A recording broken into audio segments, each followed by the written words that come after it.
കൊൽക്കത്തയിലേക്കുള്ള യാത്രയുടെ വിശേഷങ്ങളാണ് ഈ വീഡിയോയിൽ നിങ്ങൾ കാണുന്നത്. രാത്രി 7 മണിയുടെ തിരുവനന്തപുരം ചെന്നൈ സൂപ്പർ AC ട്രെയിനിലാണ് ഞങ്ങളുടെ യാത്ര.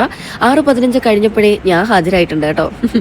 സത്യം പറഞ്ഞാൽ നാഷണൽ മൈം ഫെസ്റ്റിവലിൽ ആദ്യമായിട്ടാണ് ഞാൻ പങ്കെടുക്കുന്നത്, അതും കൊൽക്കത്തയിൽ. അപ്പോൾ മൊത്തത്തിലൊരു എക്സൈറ്റ്മെന്റിലാണ് ഞാൻ. അങ്ങനെ ബോഗിയൊക്കെ കണ്ടുപിടിച്ച് ഞാനും ശ്രീമാർ അങ്കിളും കൂടി സീറ്റ് ചെക്ക് ചെയ്യുമായിരുന്നു. കുറച്ച് കഴിഞ്ഞപ്പോൾ ഓരോരുത്തരായിട്ട് വരാൻ തുടങ്ങി. ഈ ഗ്യാങ്ങിനെ എനിക്ക് വർഷങ്ങളായിട്ട് പരിചയമുണ്ട് കേട്ടോ. എന്നെ +2 മൈം പഠിപ്പിച്ചത് തൊട്ടുള്ള പരിചയമുണ്ട്. അതുകൊണ്ട് തന്നെ പരസ്പരം കളിയാക്കിയും വർത്തമാനം പറഞ്ഞും ട്രെയിൻ യാത്ര ബോറടിക്കാതെ പോകുമെന്ന് എനിക്ക് ഉറപ്പായിരുന്നു. എല്ലാവരും നല്ല ആർട്ടിസ്റ്റാണ്. ഇത് സെൻഹ സൂപ്പറാണ് കേട്ടോ. നല്ല ആർട്ടിസ്റ്റാണ് ആൻഡ് നല്ല ഡാൻസറുമാണ്. ട്രെയിൻ യാത്രയിൽ സ്നാക്സ് കൊണ്ട് കയറുന്ന പതിവ് മിക്കവർക്കും കാണും അല്ലേ? അങ്ങനെ ഞാനും കരുതിയിരുന്നു. പക്ഷെ വിശപ്പ് കാരണം ഞങ്ങൾ എല്ലാവരും അത് വീതം വച്ചങ്ങ് കഴിച്ചു. ലാസ്റ്റ് വന്ന പീസ് വളരെ പക്വതയോടെ പകർത്തു നൽകുന്ന വടിച്ചേട്ടനെയാണ് നിങ്ങൾ കാണുന്നത്.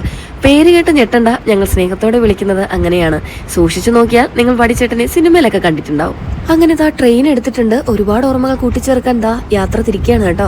ഇടയ്ക്കൊക്കെ ഇങ്ങനെ ഒരു ലോങ് യാത്ര ചെയ്യുന്നത് നല്ലതാണെന്ന് തോന്നിയിട്ടുണ്ട്. എല്ലാവർക്കും അങ്ങനെ തന്നെ ആയിരിക്കും. അങ്ങനെ കുറെ വർത്തമാനമൊക്കെ പറഞ്ഞിരുന്ന് കുറച്ച് കഴിഞ്ഞപ്പോൾ ശംഭുചേട്ടന്റെ വക അപ്പോസ് ടൂക്കറിയും. എന്നാ പിന്നെ ഇനി ഇത് കഴിഞ്ഞിട്ടാവാം വിശേഷങ്ങളൊന്നായി. ആലപ്പുഴ എത്താറായപ്പോഴാണ് ആ സംഭവം ഉണ്ടാവുന്നത്. ഒരു പുള്ളി വെള്ളം അടിച്ച് ബോധമില്ലാതെ നമ്മുടെ കമ്പാർട്ട്മെന്റിൽ വന്ന് തറയിൽ കിടക്കുന്നു.